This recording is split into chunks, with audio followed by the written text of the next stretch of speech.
ഇന്ന് നമുക്ക് സമർപ്പണം ചെയ്യുന്നത് പ്രീതാസായി പാലക്കാട് അമ്മയെ സമർപ്പണത്തിനായിട്ട് ക്ഷണിക്കുന്നു. ഗോവിന്ദനാമ സങ്കീർത്തനം. ഗോവിന്ദ ഗോവിന്ദ. എല്ലാവർക്കും നമസ്കാരം. വൈകിയ വേളയാണ്, എന്നാലും എനിക്ക് കുറച്ച് ഇതിനെ പറ്റി പറയാതിരിക്കാൻ പറ്റുന്നില്ല. ഭാഗവതഹംസം മള്ളിയൂർ ശങ്കരൻ നമ്പൂതിരിയുടെ ശ്രാദ്ധ ദിനത്തോടനുബന്ധിച്ച് നടന്നു വരുന്ന ഈ നവാഹ യജ്ഞത്തിന്റെ 7ാം ദിവസമാണ് ഇന്ന്.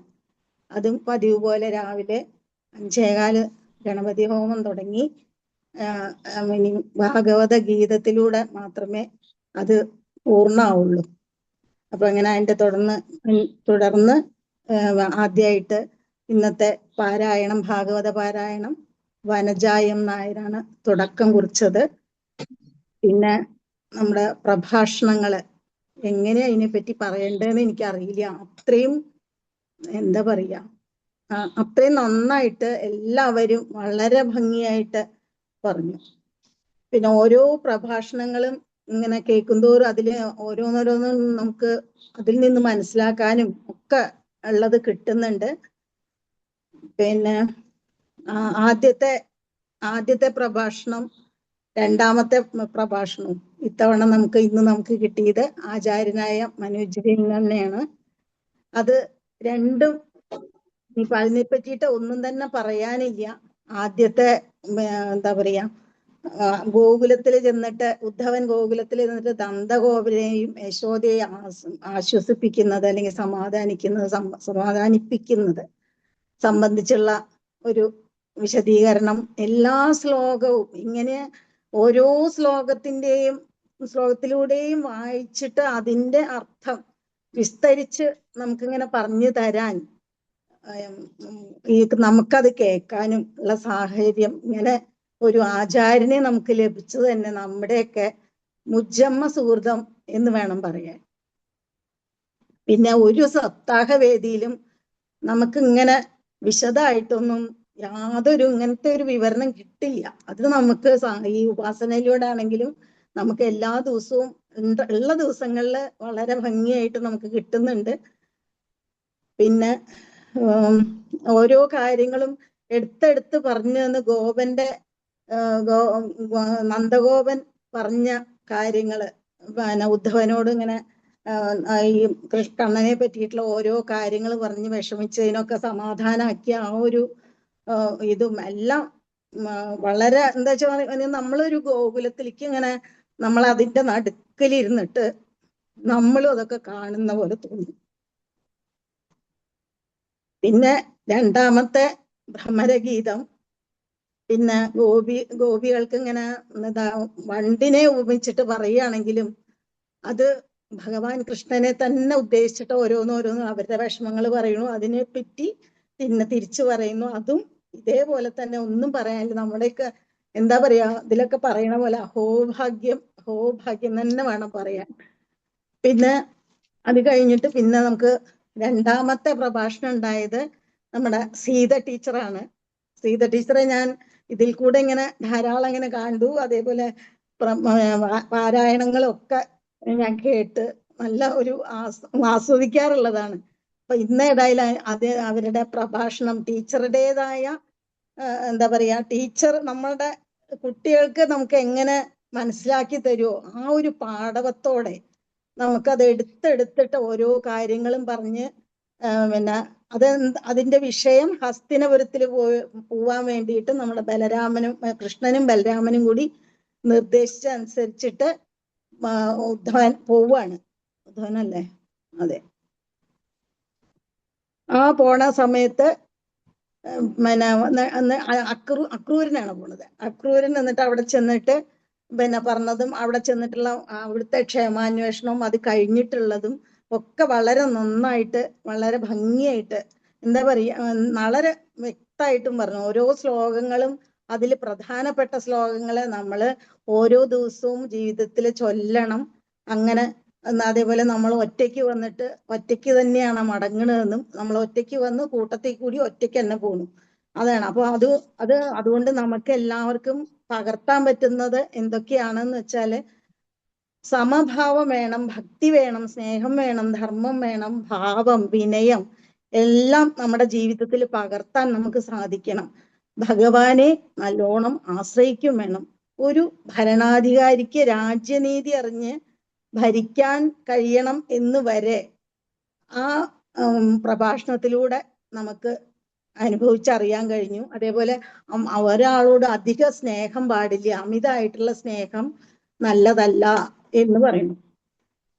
അതിനും ടീച്ചർക്ക് വളരെയധികം നമസ്കാരം. പിന്നെ സുധാമണി ടീച്ചർ ദശമം 51 പറഞ്ഞത്.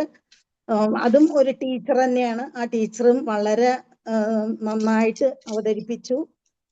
നമ്മളൊക്കെ അവസാനം വിക്രിമി ഭസ്മമായി തീരുന്ന ശരീരം മാത്രമാണെന്നും പറഞ്ഞു.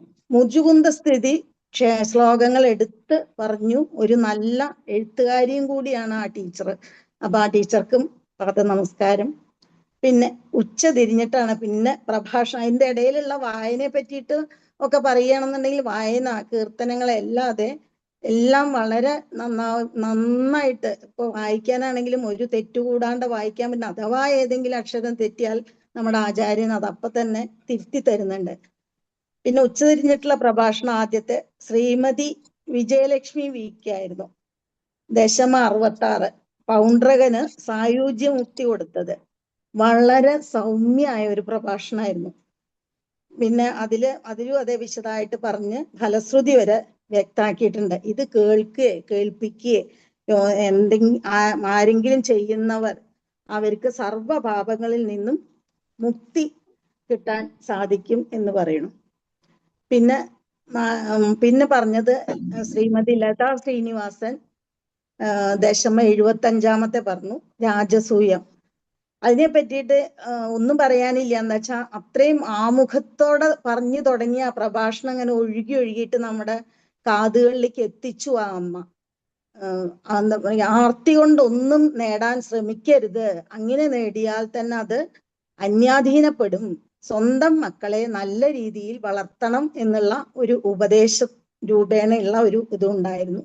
പിന്നെ ആ കുരുക്ഷേത്ര യുദ്ധം ഉണ്ടാവാനുള്ള ആ ഭാഗവതം തന്നെ വളരെ ഭാഗവതം മുഴുവൻ അറിഞ്ഞ് നന്നായി പറഞ്ഞ് നമുക്ക് മനസ്സിലാക്കി തന്നു. ഒരു പോയിന്റ് വിട്ടുപോകാതെ വളരെ കുറച്ച് സമയം കൊണ്ട് ആണ് പറഞ്ഞു തന്നത്. പിന്നെ അടുത്ത പ്രഭാഷണം ഉണ്ടായിരുന്നത് ശ്രീമതി ഗീത സി.കെ. പൂങ്കുന്നം. ദശമം 76 സാൽവ യുദ്ധം. അവര് തുടക്കം തന്നെ ആ അമ്മ പറഞ്ഞത് ഭഗവാന്റെ മുഖം തന്നെയാണ് ദശമം എന്നാണ് സൂചിപ്പിച്ചുകൊണ്ടുള്ള പ്രഭാഷണമായിരുന്നു. അത് സത്യം തന്നെയാണ്. എന്താന്ന് വെച്ചാൽ മറ്റൊരാൾക്ക് ഒരു തരത്തിലും ദോഷം ഉണ്ടാക്കരുത്. നമ്മൾ എന്തൊരു കാര്യവും നമ്മൾ ചെയ്യുമ്പോൾ സാൽവൻ പ്രാർത്ഥിച്ചത് അങ്ങനെ തെറ്റായിട്ടുള്ള ഒരു കാര്യമായതുകൊണ്ടാണ് അവിടെ പറഞ്ഞതും. അതും വളരെ നന്നായിട്ട് എടുത്തു പറഞ്ഞു. അതേപോലെ ആയുഷ്മൻ എന്ന വാക്ക് എന്താണ്, ജീവിക്കുന്ന സമയത്ത് നമ്മുടെ സ്വാമിയെ ഉപേക്ഷിക്കില്ല എന്നുള്ള, അങ്ങനെ ഉള്ളവർക്ക് പറയുന്നതാണ് ആയുഷ്മൻ എന്നാണ്. അവരെ രക്ഷിക്കണം എന്നതാണ് യുദ്ധധർമ്മം എന്നും പറയുന്നു. അതും വളരെ നന്നായി. അവർക്കും നമസ്കാരം. ഒന്നിനെയും നശിപ്പിക്കാൻ വേണ്ടി ഒന്നും ചെയ്യരുത് എന്ന സന്ദേശം ഉണ്ടായിരുന്നു. ധർമ്മത്തിന്റെ പ്രാധാന്യം പറഞ്ഞു തന്നു. പിന്നെ 7ാമത്തെ നമ്മുടെ പ്രഭാഷണം ഉണ്ടായത് ശ്രീമതി പത്മജ വി.കെ. അവരും ടീച്ചർ തന്നെയാണെന്നാണ് എനിക്ക് തോന്നണത്. എന്താ വെച്ചാൽ ഞാൻ അങ്ങനെ പറഞ്ഞു കേട്ടപ്പോ തോന്നി. എന്നുവെച്ചാൽ ഞാൻ പണ്ട് വനഭോജനം കേട്ടിട്ടുണ്ട് അവരുടെ. അതെനിക്ക് ഭയങ്കര ഇഷ്ടപ്പെട്ട അതാണ് ഞാൻ ആദ്യമായിട്ട് ഇതിൽ നിന്നൊരു സപ്താഹത്തിലൂടെ കേട്ടതെന്ന് തോന്നുന്നു. എനിക്ക് അതാണോന്ന് എനിക്ക് അറിഞ്ഞൂടാ. എനിക്കത് ഭയങ്കര മനസ്സിലേക്ക് ഇതായിട്ടുള്ള അതാ സ്വതസിദ്ധമായ വാക്ചാതുര്യത്തോടെയും ഭക്തി നിർഭരമായിട്ട് തുടങ്ങി. അത് ദന്തവക്ത്രവധം, വിദൂരവധം എല്ലാം. അതേപോലെ സൂതനെ വധിക്കാൻ ഒരു നിമിഷം കൊണ്ട് ബലരാമന് തോന്നിയ ഒരു ദേഷ്യത്തിന്റെ ഭാഗമായിട്ടാണ് ആ രോമകൃഷ്ണൻ എന്ന് പറഞ്ഞ സൂതനെ കൊല്ലാനിടയായതും. പിന്നെ അതിന്റെ കാര്യങ്ങളൊക്കെ ശരിക്കും ഭാഗവതത്തിന്റെ തന്നെ അവിടെ ഇവിടെ ആയിട്ട് ഇങ്ങനെ ടച്ച് ചെയ്തുകൊണ്ട് തന്നെ പോയി. അതിനുള്ള പരിഹാരാത അവസാനം വരെ ഇടതിടവില്ലാതെ ഉള്ള പ്രഭാഷണമായിരുന്നു. അതോടുകൂടിയിട്ടാണ് നമ്മുടെ പ്രഭാഷണം കഴിയണത്. അപ്പൊ ഇതില് പിന്നെ വായനയാണെങ്കിൽ ഞാൻ പറഞ്ഞു. പിന്നെ ഈ യജ്ഞത്തിൽ എനിക്ക് പറയാൻ തോന്നിയത് എന്താന്ന് വെച്ചാൽ, ഈ യജ്ഞത്തിൽ ആചാര്യന്റെ ആത്മാർത്ഥത, അധ്വാനം എടുത്തു പറയേണ്ട ഒന്ന് തന്നെയാണ്. രാവിലെ സീത ടീച്ചർ പറഞ്ഞു അതില്, ഈ യജ്ഞം ഇത്തരത്തിൽ നടത്താൻ മാസങ്ങളായിട്ടുള്ള അധ്വാനം അദ്ദേഹത്തിനും അദ്ദേഹത്തിന്റെ കൂടെ കുറച്ച് പേര് ശരിക്കും നല്ലോണം അതിന്റെ ഒപ്പം അധ്വാനിച്ചിട്ടുണ്ട്. ആചാര്യന്റെ പാദങ്ങളിൽ എത്ര നമസ്കരിച്ചാലും പോരാ എന്നുള്ളതാണ് എനിക്ക് തോന്നുന്നത്. പിന്നെന്താ വെച്ചാൽ, നമുക്കൊക്കെ ഭയം കൂടാതെ അദ്ദേഹത്തിനോട് എന്ത് വേണമെങ്കിൽ സംസാരിക്കാം. അങ്ങനെ ഒരു പറ്റുന്ന ഒരു ഭാഗവത ആചാര്യനെ നമുക്ക് ഇങ്ങനെ കിട്ടിയതില് വളരെ എന്താ പറയാ, നമ്മളൊക്കെ ശരിക്കും ഭഗവാനോട് എങ്ങനെയാണ് കടപ്പെട്ടിരിക്കണേന്നുള്ളത് അറിയില്ല. പിന്നെ ഈ ഒരു ഭാഗവത കുടുംബം എനിക്കെന്താ വെച്ചാൽ, എനിക്കും അതേപോലെ ഞാനടക്കമുള്ള കുറെ അമ്മമാര് ശരിക്കും പിന്നെ ദേഹാസ്വാസ്ഥ്യം, ആരോഗ്യപരമായ പല കാരണങ്ങളിൽ നല്ല ബുദ്ധിമുട്ട് അനുഭവിക്കുന്നവരാണ്. അപ്പൊ അവരൊക്കെ ആണെങ്കിലും നമ്മുടെ ഇതിൽ നിന്ന് മുമ്പിന്ന് മാറാണ്ട് അവർക്കൊക്കെ ഇരിക്കാനും ഇങ്ങനെയുള്ള ഒരു അവസരം കൊടുക്കാനും ഒക്കെ, അതേപോലെ ഇനിയാണെങ്കിലും കൂടുതൽ അംഗങ്ങൾക്ക് ഇതിൽ പങ്കെടുക്കാനുള്ള അവസരവും ഒരു മുടക്കവും കൂടാതെ ഇത് മുന്നോട്ട് പോകാൻ ഭഗവാന്റെയും അനുഗ്രഹം ഉണ്ടാവണം, ഞങ്ങളുടെയൊക്കെ പ്രാർത്ഥനയുണ്ട്. ഞാൻ അടക്കമുള്ള അമ്മമാര് ഇതേപോലെ ബുദ്ധിമുട്ട് അനുഭവിച്ച ഗൃഹത്തിൽ ഇതിങ്ങനെ നമുക്ക് കുടുംബത്തിൽ ഇരുന്നുകൊണ്ട് ഇങ്ങനെ കിട്ടുകയെന്ന് പറഞ്ഞാൽ, രാവിലെ എന്നെ കളിയാക്കാറുണ്ടായിരുന്നു. എന്താന്ന് വെച്ചാൽ, മുമ്പേ ആണെങ്കിൽ സപ്താഹം എന്ന് പറഞ്ഞാൽ ഞാൻ ഓടും. അപ്പൊ എത്ര വയ്യെങ്കിലും ഇപ്പോഴൊക്കെ വണ്ടി എടുത്തിട്ടേ പോകാൻ പറ്റുള്ളൂ. അപ്പൊ പോകുമ്പോ ഒരു ദിവസം ഞാനിങ്ങനെ പോയിട്ട് വരുമ്പോ ഇവിടെ വന്നപ്പോ അച്ഛനും മോനും കൂടി സംസാരിക്കണ കേട്ടു. എന്താന്ന് വെച്ചാ, അച്ഛൻ പറയണം, അച്ഛൻ എന്ന് പറഞ്ഞാൽ എന്റെ ഹസ്ബൻഡ് തന്നെ. അപ്പൊ അദ്ദേഹം പറയണം, പിന്നെ ഇതേ ഇപ്പൊ അമ്മയ്ക്ക് ഇവിടെ വന്നാലേ ഉള്ളൂ കേട്ടോ ബുദ്ധിമുട്ട്. നമുക്ക് രാത്രി വല്ല സപ്താഹം ഉണ്ടെങ്കിൽ പിന്നെ ഒന്ന് അറേഞ്ച് ചെയ്യുക. അങ്ങനെയാണ് വെച്ചാൽ അമ്മയ്ക്ക് അസുഖങ്ങളൊന്നും ഇല്ലാണ്ടിരിക്കും. അതില് പോയി ഇങ്ങോട്ട് മുഴുകിയിരുന്നോളും, ഒരു പ്രശ്നവും ഇല്ല എന്ന് പറയും. അപ്പൊ അതേപോലെ ഇതിനിടയ്ക്ക് ആചാര്യനൊരു ഇതിലിടയിൽ കൂടെ അങ്ങനെ ഒരു പ്രഭാഷണം ഒന്ന് പറഞ്ഞപ്പോ ഇങ്ങനെ പറയണ്ടായി, നമുക്കിത് രാത്രിയും കൂടി നീട്ടിയാലോ എന്ന് വരെ പറയണ്ട. എന്നാലും അത്രയും കീർത്തനങ്ങൾ നമ്മുടെ ഇടയിൽ ചൊല്ലാൻ ഇനിയും ബാക്കിയാണ്. ഞാനാണെങ്കിലും അതെ, എനിക്ക് അവസരം കിട്ടിയാൽ ഞാൻ ആദ്യം തന്നെ ഇങ്ങോട്ട് ചൊല്ലാതെ ഇല്ലാന്നുണ്ടെങ്കിൽ എനിക്ക് ചിലപ്പോ പെട്ടെന്ന് കിട്ടില്ല. അപ്പൊ അത് നിർത്തുമ്പോഴത്തേക്കും ഞാൻ തുടങ്ങും. അപ്പൊ അതുകൊണ്ട് അതും അതേപോലെ പിന്നെ രുക്മിണി സ്വയംവരം, ഇങ്ങനെ ഒരു രുക്മിണി സ്വയംവരം ഒരു നവാഹത്തിന്റെ ഇടയിലായതുകൊണ്ടാവാൻ നമുക്ക് സമയം കിട്ടിയതുണ്ടാവും. നമ്മുടെ ശരിക്കും ഉച്ചയ്ക്ക് ശേഷമാണ് രുക്മിണി സ്വയംവരം നമ്മൾ വായിക്കുന്നത് തന്നെ. അതും വളരെ ലളിതമായിട്ടാണ് നടന്നത്. സപ്താഹങ്ങളിലാണെങ്കിലൊക്കെ എന്തായിരിക്കും അവിടെ വളരെ ആർഭാടായി നടക്കണ ഒരു സ്വയംവരാണ്. അത് നമ്മുടെ വളരെ സിമ്പിളായിട്ട്, നമ്മൾ നവാഹൊക്കെയാണ് കഴിക്കണം, എന്നാലും അത് വളരെ സിമ്പിളായിട്ട് വളരെ ലഘുവായിട്ട് കഴിഞ്ഞു. പിന്നെ ഇതിൽ എന്തെങ്കിലും ഞാൻ വിട്ടുപോയിട്ടുണ്ടോന്ന് എനിക്കറിയില്ല. എന്തായാലും അത് വളരെ ഇനിയുള്ള ദിവസങ്ങളിലാണെങ്കിലും ഇതൊക്കെ ഭംഗിയാക്കി ഭഗവാൻ തരട്ടെ. നമുക്കൊക്കെ അതിൽ പങ്കെടുക്കാൻ സാധിക്കട്ടെ എന്ന് പ്രാർത്ഥിക്കുന്നു. സമർപ്പണ ശ്ലോകം ചൊല്ലട്ടെ. പൂർണ്ണമദ പൂർണ്ണമിദം പൂർണ്ണാത് പൂർണ്ണമുദച്യതേ പൂർണ്ണസ്യ പൂർണ്ണമാദായ പൂർണ്ണമേവാവശിഷ്യതേ. ഓം സ്വസ്തി പ്രജാഭ്യഃ പരിപാലയന്താം ന്യായേന മാർഗേണ മഹിം മഹീഷാഃ ഗോബ്രാഹ്മണേഭ്യഃ ശുഭമസ്തു നിത്യം. ലോകാഃ സമസ്താഃ സുഖിനോ ഭവന്തു. ലോകാഃ സമസ്താഃ സുഖിനോ ഭവന്തു.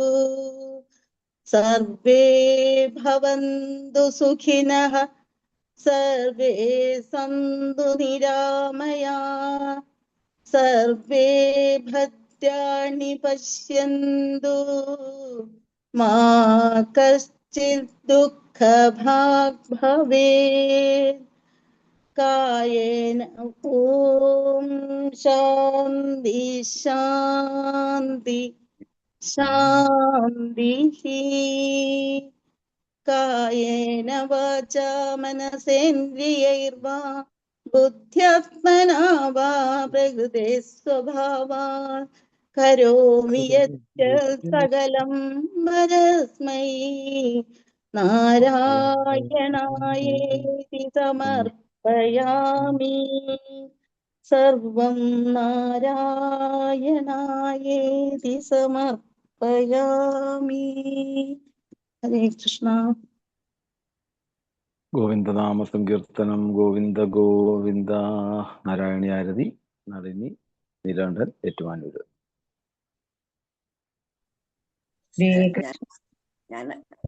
ഞാൻ ചൊല്ലാം, സമയമുണ്ട്. ജയ ജഗദീശ ഹരേ കൃഷ്ണ, ജയ ജഗദീശ ഹരേ. ജയ ഗുരുമാരുത മന്ദിരനാഥ, ജയ ഗുരുമാരുത മന്ദിരനാഥ. ജയ ജഗദീശ ഹരേ കൃഷ്ണ, ജയ ജഗദീശ ഹരേ. കിങ്കിണി പദകമല കൃഷ്ണ, കങ്കണകരയുഗള. കുങ്കുമ പങ്കില വക്ഷസ്ഥലവര, കുങ്കുമ പങ്കില വക്ഷസ്ഥലവര. കുവലയദള നീല കൃഷ്ണ, ജയ ജഗദീശ ഹരേ. ദധി നവനീത ഹരേ കൃഷ്ണ, തരുണീ ചിത്തഹര. ദയയാ പാലയ ദാമോദര ഹര, ദയയാ പാലയ ദാമോദര ഹര. തുളസീധാമധര കൃഷ്ണ, ജയ ജഗദീശ ഹരേ. ഗോവർദ്ധന ധരണ കൃഷ്ണ, ഗോപീജനരമണ. കോമള പല്ലവ സുന്ദര ചരണ, കോമള പല്ലവ സുന്ദര ചരണ. കോകില മധുവചന കൃഷ്ണ, ജയ ജഗദീശ ഹരേ. നന്ദകുമാര ഹരേ കൃഷ്ണ, നാരദ ഗീത ഗുണ. നാരായണ വര ഭട്ടതിരീകൃത സ്തുതിവര ശുഭഫലദ കൃഷ്ണ, ജയ ജഗദീശ ഹരേ. പൂന്താന പ്രിയനേ കൃഷ്ണ, വൃന്ദാവന രസിക. പ്രേമിക ഭാവുക മണ്ഡല പൂജിത, പ്രേമിക ഭാവുക മണ്ഡല പൂജിത. പാദസരോജയുഗ കൃഷ്ണ, ജയ ജഗദീശ ഹരേ. ജയ ജഗദീശ ഹരേ കൃഷ്ണ, ജയ ജഗദീശ ഹരേ. ജയ ജഗദീശ ഹരേ കൃഷ്ണ, ജയ ജഗദീശ ഹരേ. ജയ ജഗദീശ ഹരേ കൃഷ്ണ, ജയ ജഗദീശ ഹരേ.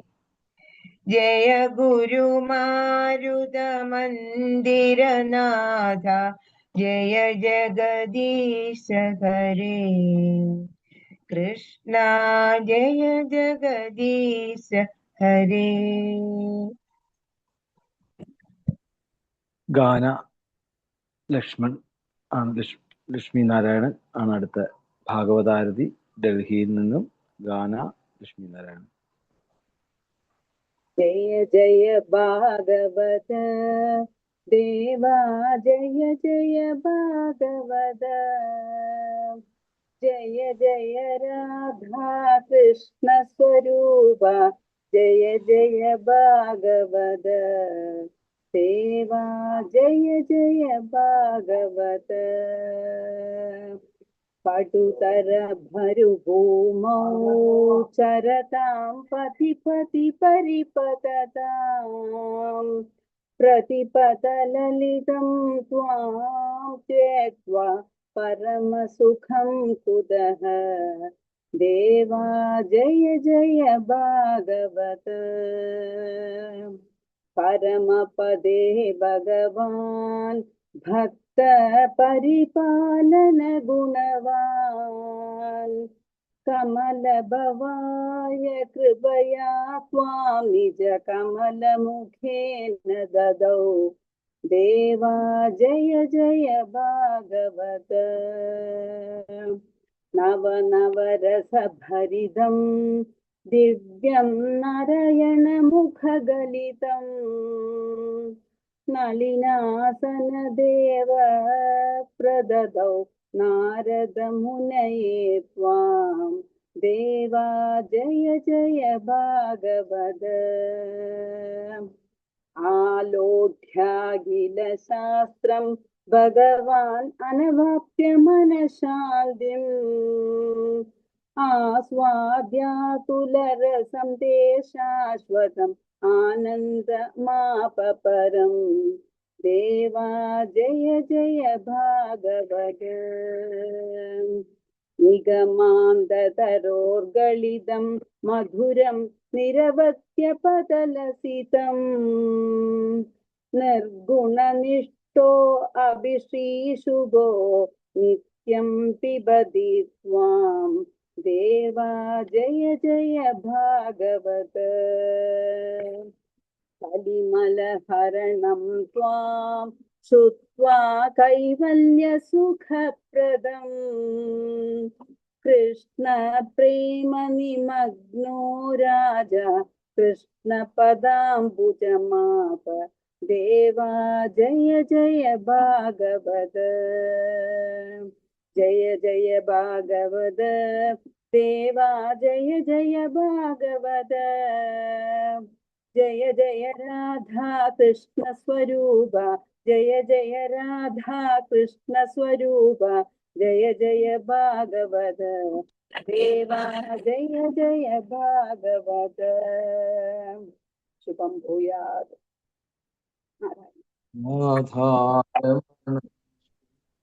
മുരാരേ ശരണം മേ തവ ചരണയുഗം, പവനപുരേശ രാധാ കൃഷ്ണ ശരണം മേ തവ ചരണയുഗം, കൃഷ്ണ ശരണം മേ തവ ചരണയുഗം.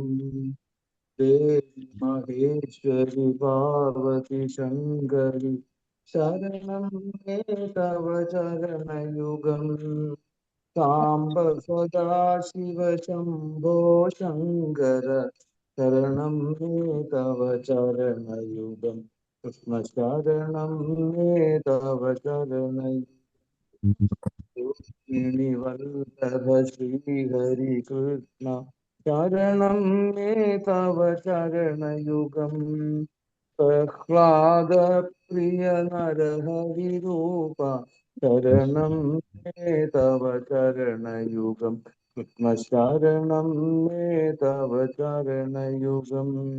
രാധാരമണ മുകുന്ദ മുരാരി ശരണം മേ തവ ചരണയുഗം, പവനപുരേശ രാധാ കൃഷ്ണ ശരണം മേ തവ ചരണയുഗം, കൃഷ്ണ ശരണം മേ തവ ചരണയുഗം, ശരണം മേ തവ ചരണയുഗം, ഹരിചരണം മേ തവ ചരണയുഗം. സർവത്ര ഗോവിന്ദനാമ സങ്കീർത്തനം. ഗോവിന്ദോ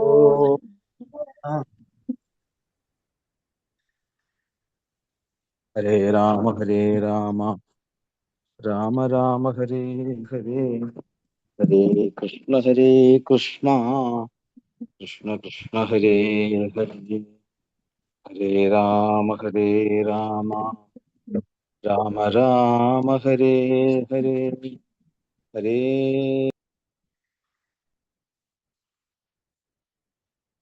ചൊല്ലിക്കോട്ടെ. ഹരേ. ഗോവിന്ദനാമ സങ്കീർത്തനം.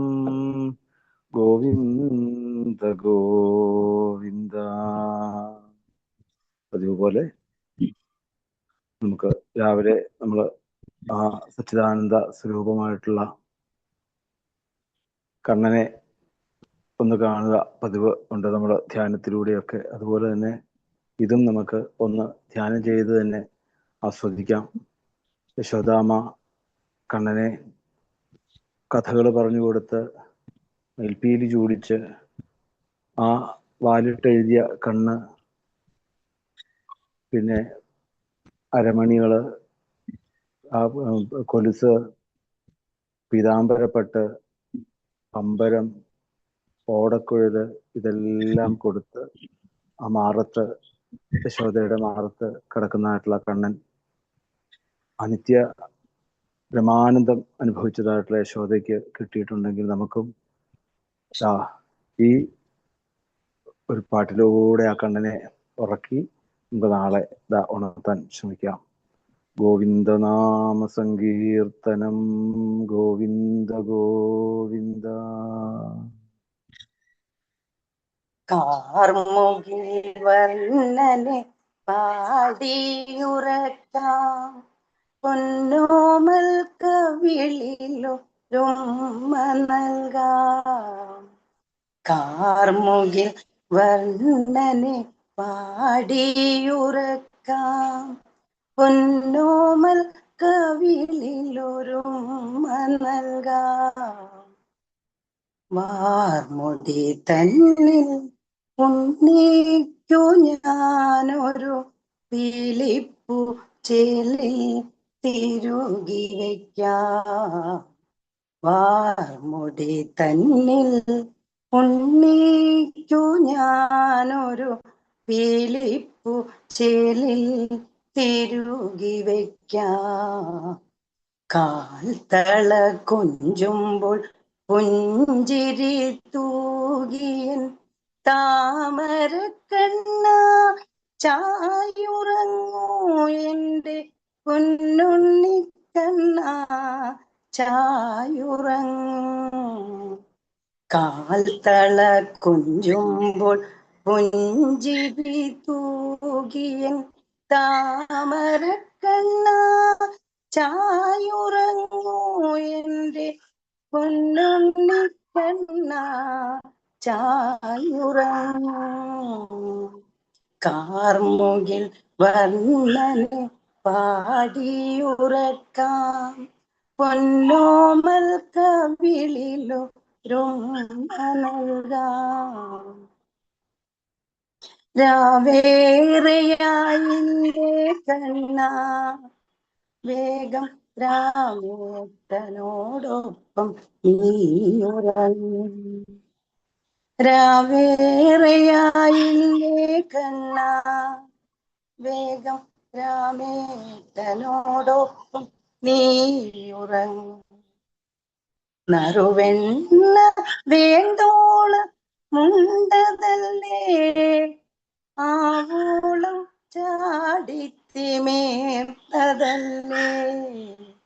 നറുവെണ്ണ വേണ്ടോള മുണ്ടതല്ലേ ആവോളം ചാടിത്തിമേർത്തതല്ലേ.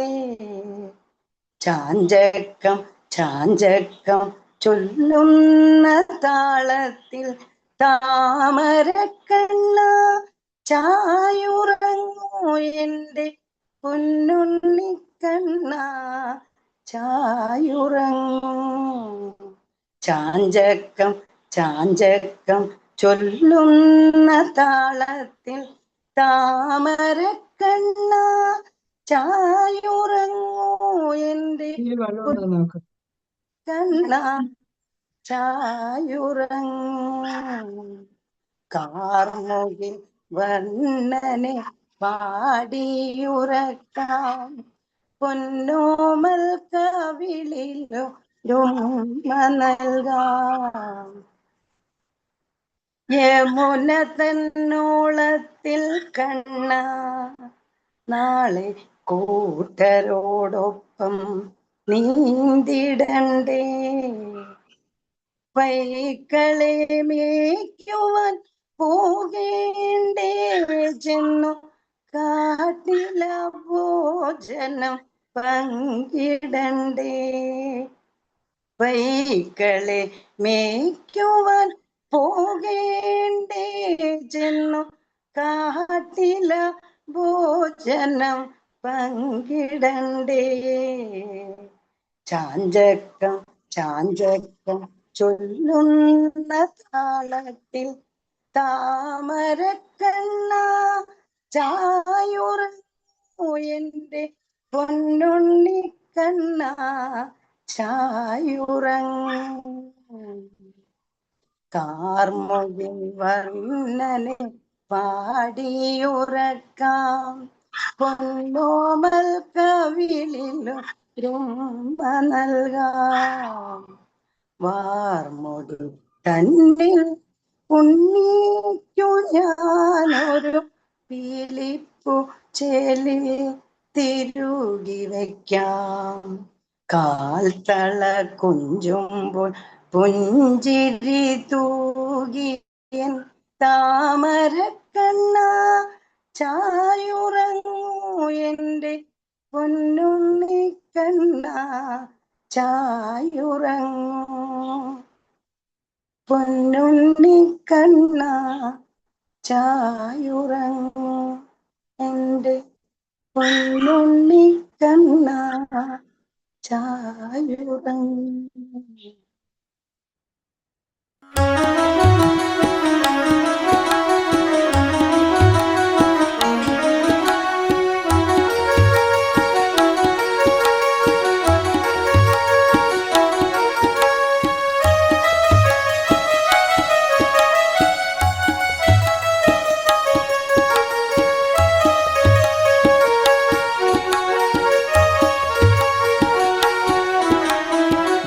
ഭാഗവതം ശ്രീമദ് ഭാഗവതം ഭാഗവതം ശ്രീമദ് ഭാഗവതം വ്യാസരചിതമാ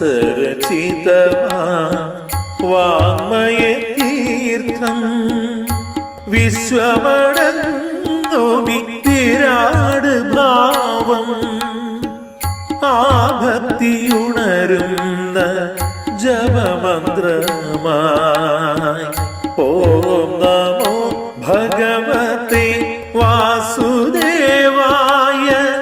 ഓം നമോ ഭഗവതേ വാസുദേവായ.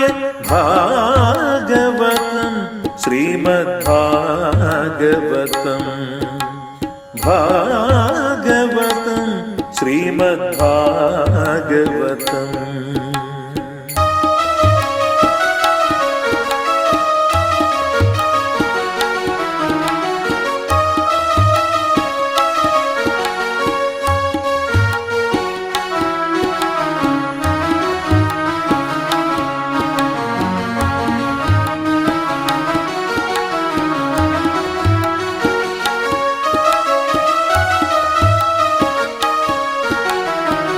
പ്രകൃതിയും മാനവ ഹൃദയവുമൊന്നാ ഉണ്മയിലുതീരും ജ്ഞാനാമൃതം. പ്രകൃതിയും മാനവ ഹൃദയവുമൊന്നാ ഉണ്മയിലുതീരും ജ്ഞാനാമൃതം. അറിയുക ബോധസ്വരൂപം അതു തിരിച്ചറിവിന്റെ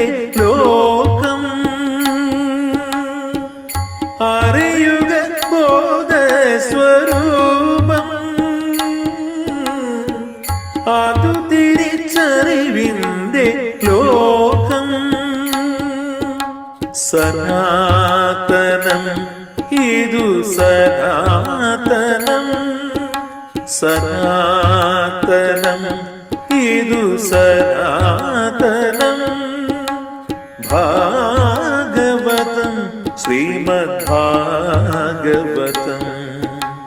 ഭാഗവതം ശ്രീമദ്ഭാഗവതം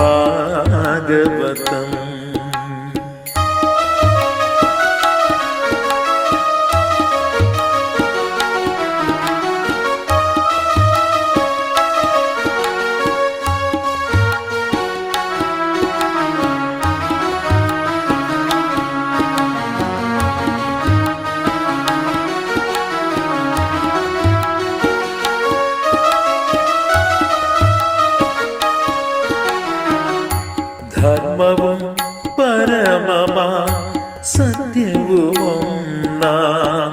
തത്വത്തിലുയരും ഭജനാമൃതം ധർമ്മവും പരമമാ സത്യവുമൊന്നാം തത്വത്തിലുയരും ഭജനാമൃതം പകരുക ആത്മീയ ഗംഗ ഇനി പുതിയൊരു ജീവിതചര്യ പകരുക ആത്മീയ ഗംഗ ഇനി പുതിയൊരു ജീവിതചര്യ